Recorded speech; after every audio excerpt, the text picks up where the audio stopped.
Good morning, international student. Today is Friday, guys. Diba? Anong ulam mo, game? Abo. Tuyo. Namin perhaps. Tuyo ang ulam ng international student. May KFC may manok pero tuyo pa rin. Pero tuyo pa rin. May KFC daw siya, may manok, may carbonara. Pero tuyo pa rin. Yeah, tuyo yung ulam namin, guys. Kumakain kami ngayon ng almusal. A day in our life. Being international student. Being OFW. The best. Kain tayo ng tuyo. Ano ito? Crispy. Dahil mato. Ha? Mara masyado. Naans ko yung bulad mo yan.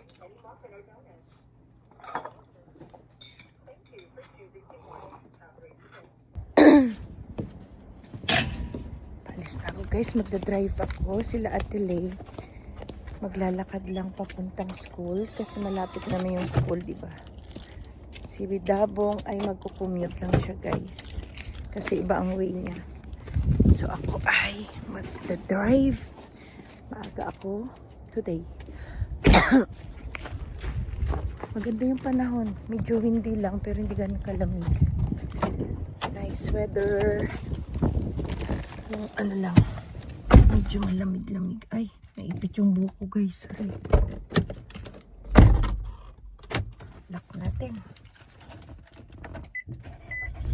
Okay, magdadrive lang ako, guys. Bye-bye. See you later. Good morning. Happy Sabbath. Happy Sabbath. Today, guys, is Saturday. And maaga akong gumising. It's only 5:30. Kasi patlak namin today. Ang group namin ang magpapakain ulit sa church. So, ang gagawin ko ay maggagawa ko ng soup and salad radish. So, yun, guys. At sinimulan ko na, guys, hugasin yung mga radish para mabalatan ko na. Ang lalaki ng mga radish, no? Galing yan ni Arvil sa organic garbage. Kasi nga nangokolekta siya ng mga organic na garbage. So, yung isang bin na kinokolekta niya, puro ano yun, guys, sorry, puro vegetables talaga.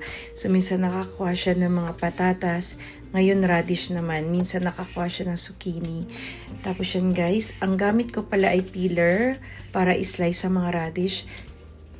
Para ma-achieve ko yung maninipis na slices. Kasi nga, after ko siya i-slice, pipigain ko pa siya para hindi siya mahirap pagain. At pag kinain mo, mas malambot. At hindi mo masyadong malasahan yung radish. At the same time, habang nag-i-slice din ako ng radish, guys, nagluluto ako ng chicken sutanghon na soup kasi yun ang nakatoka sa amin. Salad radish and soup na sutanghon. So, medyo matagal-tagal pa, guys, yung pag-i-slice ko kasi ang dami niyan. Parang siyam yata na malalaking radish. So, tulog pa yung mga kasama ko. So, ayan, napagod na talaga ako kaya kumuha na ako ng upuan. Kasi kanina pa ako nakatayo. So, mga 3 pa lang siguro ang natatapos ko dyan na i-slice. So, pagod na ako at ang likod ko masakit na din. So, kumuha na ako ng upuan para medyo komportable naman habang nag-i-slice. So, I wish na si Bongbong ay gumising na din. So, para may katulong ako sa pag-slice, guys. Kasi sobrang sakit na ng likod ko talaga dyan. At ang bato ko kasi nga nakayuko ako habang nag-i-slice. So, sana sabi ko gumising na si Dabong at sana naman matulungan niya na ako sa pag-i-slice ng radish na to. Ilan pa ang natitira, guys. Siguro ang isang piraso, ilang minuto ko natatapos kasi sobrang lalaki talaga nila. And finally, after ko natapos yung 6 na pirasong radish, gumising na si Dabong. Sabi ko ay salamat naman at may katulong na ako sa pag-slice ng radish. At 1 oras na akong naghihiwa dito ng radish na mag-isa. Sobrang sakit na ng likod ko at yung batok ko. Sabi ko ayan, natira yung isa, tapusin mo na yan. At sobrang pagod na talaga ako. At finally, natapos na nga namin lahat na hiwain ang radish. at piniga na nga namin para mawala yung katas niya, para hindi mo talaga masyadong malasahan yung radish. At first time ko nga pala guys magdala ng salad radish sa church namin kasi every time na may patla kami, yung dinadala ko soup lang talaga. So madaming ang nadala si Arvil na radish. So sabi ko, gagawin ko na lang itong salad para hindi masayang kasi hindi naman namin ito mauubos sa sobrang dami nito tapos ang lalaki pa. So sabi ko, ito na lang ang gagawin kong salad at matikman nila yung salad na ginagawa ko kasi one time yung friend ko pumunta ng bahay at may natira kaming radish na salad na gustuhan talaga nila guys. Alam niyo ba yung recipe na yan? Sa tatay ko yan guys na recipe. Tingnan niyo naman, ang dami talaga ng radish na yan. Sa malaking foil, umaapaw siya. So, I decided na hatiin ko siya guys. Hindi ko siya uubusin. Siguro sa next na potluck, gagawa ulit ako ng radish na salad. So, yung iba, ilalagay ko muna siya sa fridge. Kasi baka hindi maubos. Alam mo naman, hindi lahat ng tao ay mahilig sa radish. But we'll see. Malay mo, magustuhan nila yung recipe na to. Kasi sobrang appetizer talaga ng salad radish na ito, guys. So, nagtimpla na nga kami ng sauce. So, maglalagay tayo ng, of course, maraming vinegar, maraming sugar, white pepper. Ayoko ng black pepper kasi parang madumi siya tingnan. So, gumamit ako ng white pepper and konting salt. Wala talaga akong exact na measurement ng sugar, vinegar, kasi depende yan sa panglasa nyo. So, ako mas gusto ko siya medyo matamis talaga. At maraming white pepper kasi gusto ko talaga medyo spicy ng konti. Hindi naman ganun kaanghang. So, yung tama lang. So, depende talaga yan sa inyo, sa panglasa nyo. At naglagay na rin si Dabong ng white onions at maraming kamatis guys para naman may garnish tayo, may nakikita tayong ibang kulay. Depende na rin yan sa inyo. It's your choice kung maglalagay kayo ng kamatis. Ako minsan purong radish lang, tapos yung sauce lang, tapos magpinirito kang galunggong or inihaw na isda, inihaw na barbecue, of course, inihaw yun kasi barbecue. O inihaw na karne, sobrang the best niyan guys, nakapartner talaga sa mga inihaw na isda, mga pritong isda at mga inihaw na karne. Tapos guys, gusto nyo rin magsalad ng talong, yan din yung sauce nyo, sobrang the best din yan. So yun na nga guys, patapos na kami sa pagmix ng aming radish na salad at tinitikman na lang namin guys at ready na ito para dali namin sa church. Yung soup ko guys, ano na din, ready na rin. So, after nito, magbibihis lang kami, mag-aalmusal, mag-get ready, and then mauuna sila Dabong, Atelay at Zion papuntang church kasi mag-attend sila ng Sabbath School. At tinikman ko na nga guys, sobrang the best na. Tama lang yung tamis, tama yung anghang, tama lang yung vinegar, perfect siya guys na pang appetizer. At yung natira nga guys, binacuum sealed ko. Nabili ko nga pala yung vacuum sealed na yan, yung vacuum sealer na yan doon sa Treasurant for $5 kasama na yung plastic. Pero guys, ayaw mag-work yung sealer machine niya. So ginamit ko itong bagong vacuum namin na wireless. Sobrang the best. Sobrang nag-work talaga siya kasi mas malakas siya guys. So hindi rin masasayang yung mga plastic vacuum ko.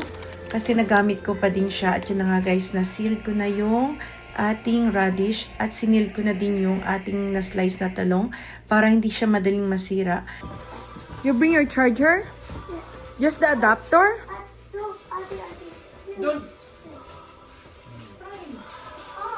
Bring your charger. You gonna bring your charger or we gonna bring it? You go, we're gonna bring your charger and your iPad. We'll bring your iPad. Go, you go na. Just bring daddy's iPad. Bye guys. Bye baby, love you. Say bye-bye. Bye. Bye. Mom, go inside. Bye-bye.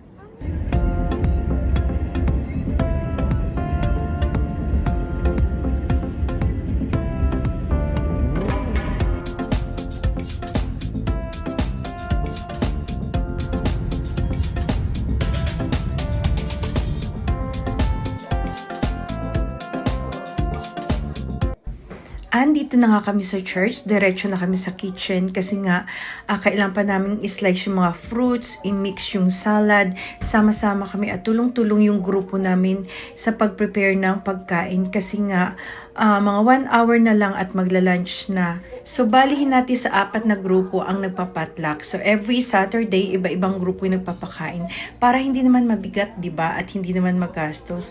So, yan ay busy-busy kami sa paglalagay ng butter sa bread. Tulong-tulong kami kasi hinahabol din namin yung oras para naman maka-attend kami ng divine service. So, pagkatapos namin i-prepare lahat ng pagkain, mga fruits and vegetables and salad, so papasok na rin kami sa church para makapagpakinig na rin kami ng sermon. Tingnan nyo naman, ang dami naming inahandang pagkain. May bread, may fruits, may vegetable. Ang dami pa naming ulam, hindi nyo lang nakikita.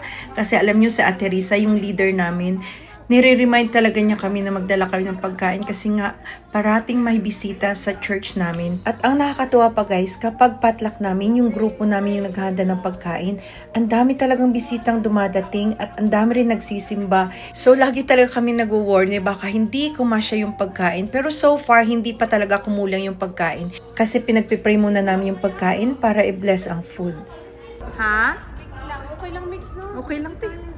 Sabi naman natin, vegetarian or mix or what. Pagsama-samahin natin itong mga salads. We have lots of salads kaya hindi ko na pinabuksan yun. Kaya nga. Yeah, parang. Atin tayo. Ang kain pa ni Dan, parang 5 katao. Di kulang talaga ang soup ko. Darating na ang Panginoon kasi mag-speaker si Dan.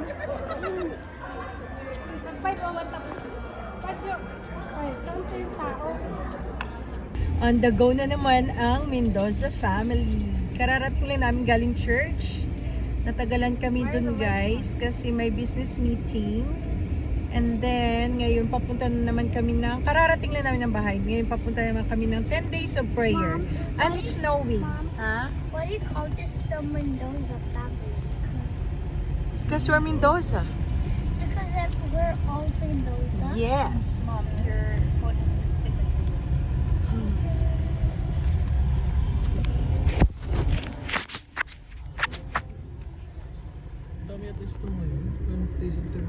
Okay guys, it's snowing again.